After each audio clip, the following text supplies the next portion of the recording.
Ligawan ka ba ni Emma? Uy!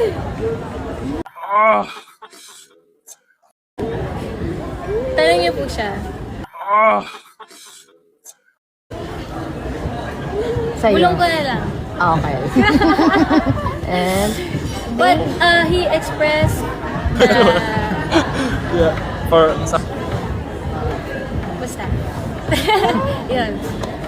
Right now, syempre I value our friendship and yung support niya sa akin, and I want to support him then in return.